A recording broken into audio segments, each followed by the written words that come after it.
Passion.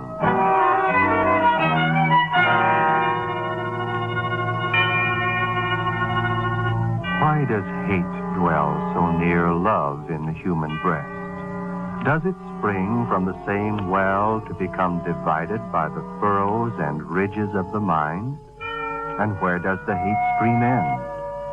These are questions with a definite purpose flung before the opening curtain of our story, a story of clinging hate, starring William Gargan.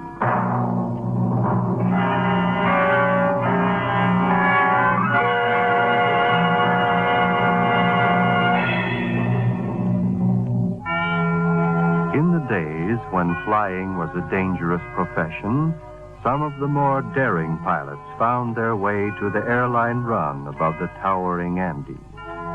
Here disaster lurked on every mountain peak. It was in San Mario, a tiny refueling station on this airline, that Ted Jordan stood in the pilot's room staring out into the dense blackness. Before his mind, the vivid picture of Mary glowed. Back in the shadows, a lurking hate for someone was ready to stalk and cover all good emotion. This was a grinding, relentless surge of obsession. Well, you've got something on your mind, Ted. Come on, spill it. Oh, it's Mary, Nick. Mm-hmm. I thought so. She's been gone 2 weeks. Seems like a lifetime. You know, it's a funny thing, Ted. When you first came down here to fly this run, I figured you was a guy who traveled alone. You just didn't seem like the kind who let a woman get under your skin. Of course, that was before I met Mary, your wife. I think she's tops. You bet she is. There aren't any more in the world like her. Where'd you ever find a girl like that? I've wondered myself, Nick. Seems like Mary came along at the time I needed her most. She kind of drifted into my life about 2 years ago when I was flying the Salt Lake Mail out of L.A., and she was a hostess on the Frisco passenger run. I'd seen her around, and we knew each other, but I think it really began one day in the restaurant at the airport. I was having an argument. Mr. Jordan, I don't do the cooking here. I just serve the stuff. Stuff is right. I wouldn't feed that junk to a pig. Take it back and bring me what I ordered. But this is what you ordered. I wrote it down right here. Don't call me a liar. You can take this junk and scrape it off the floor. Oh! You and this whole chiseling outfit can get down and pick it up. How do you like that? And that? Mr. Jordan, I'll have to pay for this. Pay for it, my eye. I'll pay for it. Then I'll tear this place apart and you and all the rest of it with it up. Huh? But, Mary, they just... Don't try to explain to me, you hot-tempered idiot. I don't know what got into him, ma'am. All of a sudden he I know. Ted, get down there and pick those things up. But he tried Pick them up. Go on. Oh, all right. There. Satisfied? Yes. And the next time you start throwing things, I hope someone throws them right back at you. Hey, Mary, wait a minute.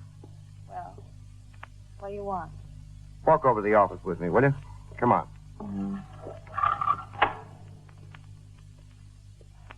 Ted, why do you do things like that? Well, because nobody's going to play me for a sucker. There's one thing I hate. Ted, the trouble with you is that you don't understand any other feeling but hate. Now, wait a minute. Somewhere along the line, someone must have hurt you.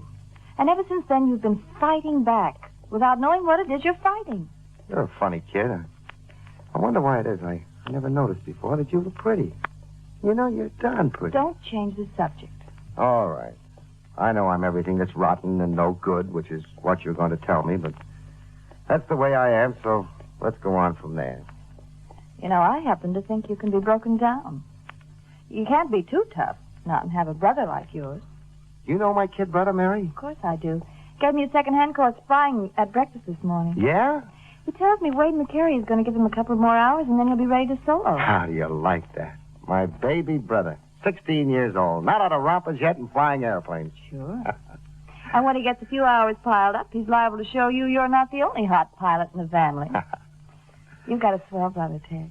Well, you ought to be. I raised him from a pup. The only thing I haven't been able to do for the kid is teach him to fly. Never had time. He'll be all right in the air, though. He's got it in him. Think an awful lot of Billy, don't you? More than I've ever told anybody. Yes. There's a heart somewhere inside of you. It's made of iron, I think, but there are some soft spots in it. Well, I'm sorry, Ted. I've got to run. The chief stewardess is waiting for me. Oh, wait a minute. What are you doing tonight? Let's have dinner and see a show, huh? Sorry, I already have a date. Who with?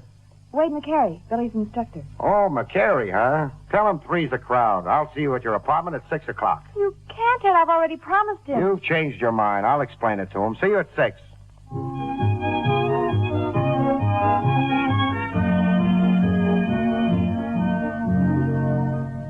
Now, listen, Jordan, let's not have any trouble. I made this date with Mary a week ago. I'm not making any trouble. She's going with me. Please, Ted, be reasonable. I'm being reasonable. Go on, McCary. Take a walk for yourself. Okay, you're asking for trouble, Ted. Okay, I'm asking for trouble. Why don't you do something about it? I'll get out of here. I'll throw you out. All right, if that's the way you feel about it, Ted, I'll leave.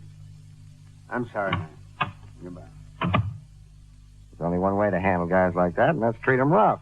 Yes, and there's only one way to treat people like you, and that's like this. Hey! There, maybe you understand that. What's the idea? You had a slap coming to you. You think you can get anything you want with your fists and that hateful temper of yours. You're not living in the Middle Ages, Ted. Oh, I guess I've done it again, haven't I? You certainly have. No, I'm sorry. I don't know why I do things like that. I know it's all wrong. I do it before I think. Maybe it's the way I'm made. I don't know. All I could think of just now is that I wanted to be with you and McCary was standing in the way. You've got to change, Ted. If you don't, that evil that's in you is going to make you terribly unhappy. Something frightful is going to happen. I know, Mary, but before it's never mattered much. I've never cared what anyone thought or how anyone felt. Maybe I've been wrong. You have been wrong. You know it. Why not give me a chance to prove that I'm not all bad, Mary? I promise I'll try. All right. I'll give you a chance. But so help me, from now on, whenever that hateful disposition of yours comes out, I'm going to slap you 7 ways from Sunday.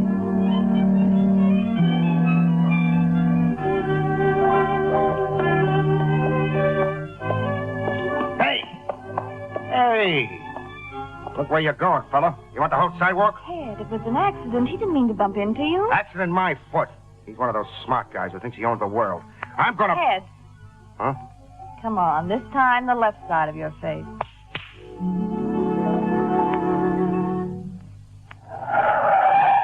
Oh, for the love of Mike, did you see that guy, Mary? He cut right in front of us. That's the kind of guys I hate. Hold on, baby. I'm going to get even with that guy if I have to chase him all night. Ted, stop the car. Uh-oh. Look at me, Ted. Okay.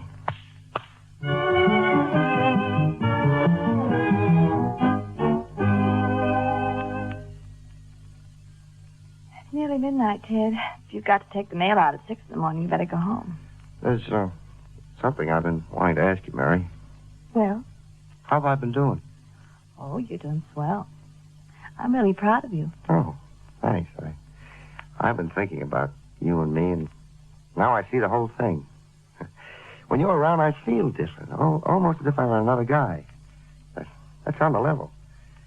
And what it all adds up to is that without you, well, I'm no good. Do you get what I'm trying to say? Well, don't you think you could say it a little more plainly? I guess what I mean is that I love you, Mary. I don't want us ever to be separated. And what's more,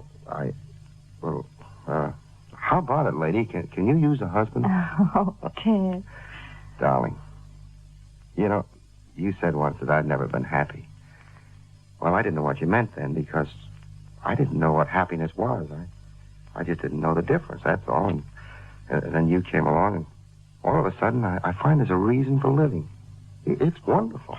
We'll save our money, and then you won't have to be flying the mail run. We can settle down and live like other people. You know, that's what I want to... The thing I've always laughed at and kidded other guys about.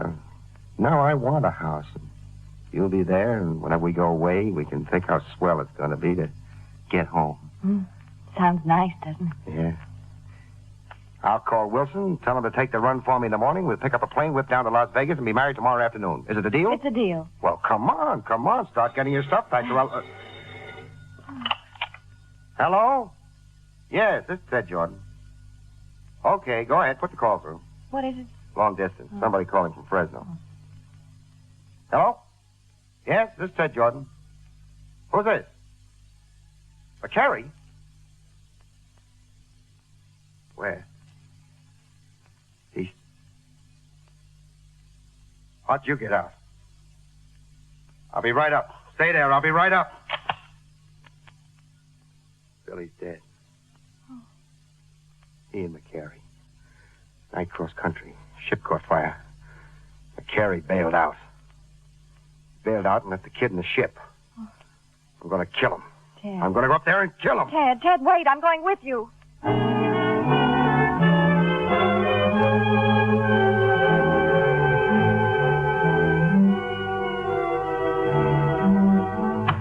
McCary, huh? There you are, you rat. I know how you feel, Ted, but believe me, there was nothing I could do. Nothing you could do but leave that kid up there to burn. You didn't try to get him out. You did it to get even with me. Ted, let go of me. I tell you, I couldn't help it. I tried to get him out. You jumped and left him up there. You murdered him. You killed my brother. No, I didn't. Ted, stop. Listen to me. Let him go, Ted. Let him go. All right. Let him go. Go on, live. But you live knowing I'm going to pay you back, McCary. I'm going to pay you back.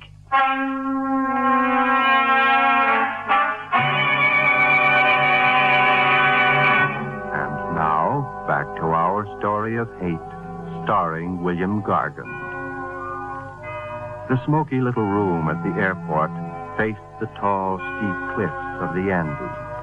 In their shadow, the deep canyons were dark, and dark hatred burned within Ted's soul like the top fires when lightning strikes in the tall timber. In Ted's mind, the wall of angry, burning dark flame mounted into a roaring obsession. So, that's how we happened to be here, Nick. Mary and I got married and came down here to get away from trouble. Uh-huh. Well, Ted, whose idea was it?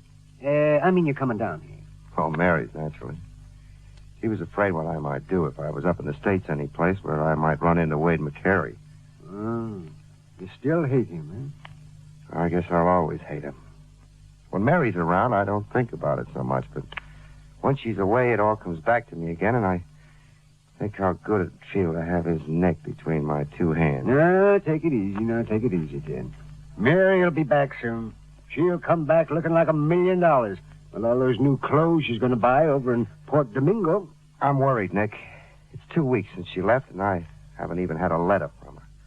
It's not like Mary to stay away like this without writing it. If she'd gotten a letter off the day she got there, I'd have had it by now. You know, sometimes I'm glad I'm not married. You married guys worry too much. Of course, if I was married to a swell girl like Mary, maybe I'd worry too. Jordan? Oh, hello, Sparks. What's on your mind? Well, that telegram you sent to your wife at the Hotel Caprio in Port Domingo. Yes? Did you get an answer? Let's have it, will you? Well, it isn't really an answer, Jordan. The telegraph office in Port Domingo just reported back that Mary wasn't there. She checked out of the hotel 4 days ago. 4 days ago, huh? Well, thanks, Sparks. Everything's all right, isn't it, Jordan? Yeah, sure. 4 days ago. Well, Nick, that means she's gone. What? She's left me. Oh, don't talk crazy, Ted. Why, she's probably on her way back. Oh, there's a plane in here from Port Domingo every other day. It's the only way she could get here. Oh, I can't blame her. This is a rotten place for a woman. Stuck away in this godforsaken spot. Not even anyone she can talk Yeah, to. but you don't know, Ted. Don't get upset until you're sure. Oh, I tell you, Nick, I'm right back where I started from. You know why this happened, Nick? Wade McCary. If it weren't for McCary, Billy would be alive, and Mary and I'd be living in the States, and we'd have a home. He's responsible. Ted, now don't look like that. You're talking out of your mind. You shouldn't say those things. Well, what do you know about it? Well... Oh, then shut up. But, Ted, I'm only trying... Get out of here, will you? Get out.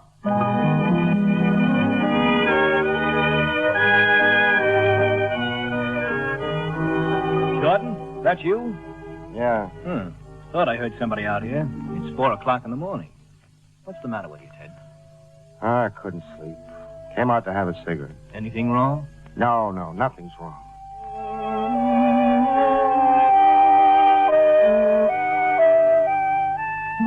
Ted, the cook says it's 3 nights since you've eaten anything. He wants to know if there's something wrong with the way he cooks it. No. Tell him the food's all right. Maybe you'd like him to fix you something special. A little something extra. I don't want anything. Leave me alone, will you? All right, Ted. All right.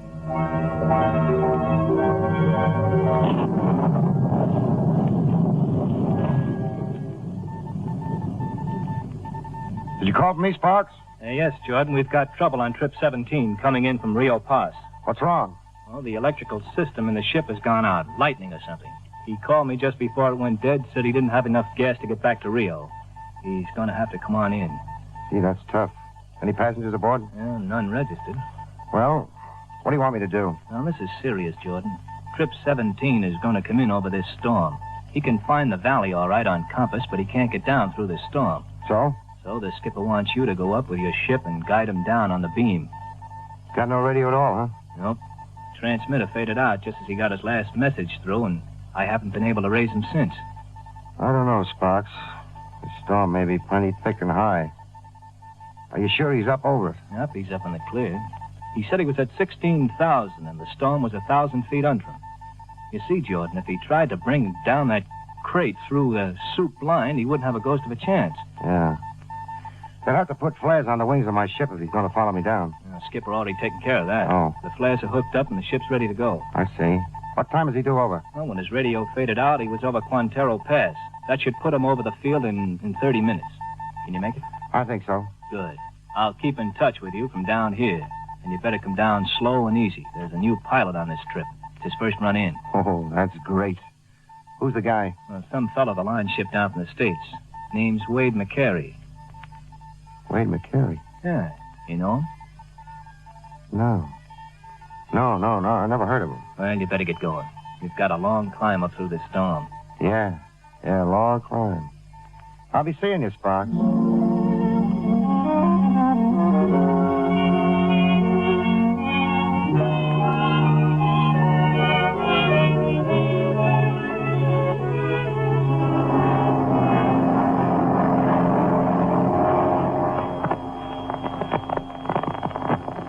Jordan to San Mario, 11,000 feet. Black as your hat and still raining. Going on up. San Mario to Jordan. Trip 17 should be there when you break out on top. If you don't see him, take a look around. He's coming in on a compass. Okay? Okay. Wonder how you'd feel, McCary, if you knew we were coming up to meet you. Guess you never thought it would end this way, huh? You'll die and they'll drag your body off a mountainside and I'll be there to see it.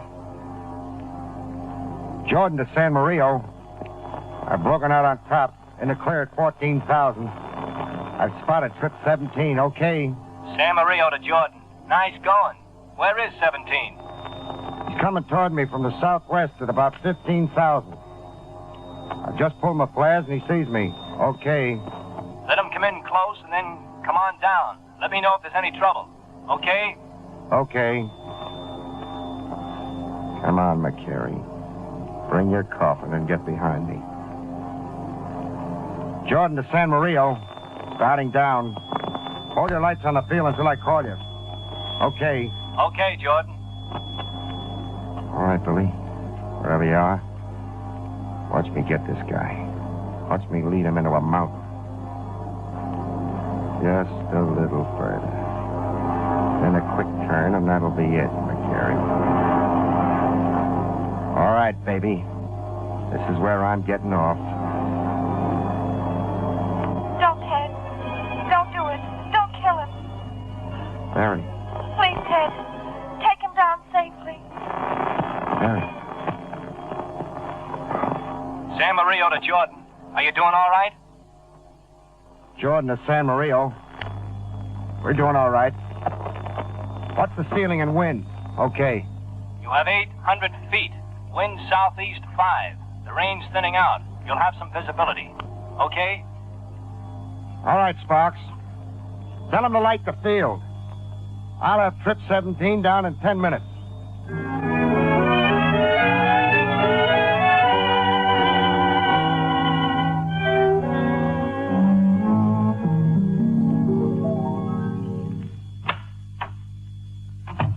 Well, there's your pretty little airplane, Sparks. Swell job, Jordan. The skipper will see that the head office hears about this. Nothing to it, Pappy. Mind if I turn in now? No, of course not. Hey, it's funny. You look different. What do you mean? Oh, I don't know. When you went out of here, you looked like you were man of the world. Doggone it, if you're eating smiling. That's something new for you, isn't it? Yeah, I guess it is. Glad to see it. I was worried about you. Good night, Sparks. Good night, Jordan. Ted! Ted! Mary! Oh, Ted, darling, it's so good to be back. Mary, how did you get here? I came in on trip 17. Darling, Ted, what's the matter? Mary, why did you come in on that plane? Well, the truth, honey, is that in Port Domingo, I heard that Wade McCary was going to work for the line, and this was his first run-in. I wanted to be here when he arrived. You understand, don't you? Yeah, I understand. I was afraid that perhaps there might still be some old memories, you know. Mary, this is going to surprise you, but those memories are all gone now and forever. Ted, that's the most wonderful thing you could say. Be sure. This time I'm sure, Mary. I knew McCary was coming in on trip 17. And the plane with the flares that brought us down? I was flying it. You'll never know what went through my mind up there. But you were with me when I needed you, Mary. I saw your face and heard your voice. Oh, Ted. I know now, Mary, that the old Ted Jordan that you helped me to fight was lost tonight, and he'll never come back. Believe me, he'll never come back. Ted, our real lives are beginning now. I know it. This is the beginning of the happiness we've waited for. Uh-huh. It seems that a long time ago there was 3 wise men who were guided by a star. Tonight, just one, not so wise, was guided by his star. What do you mean, Ted? Well, sometime I'll tell you, darling. Sometime I'll tell you.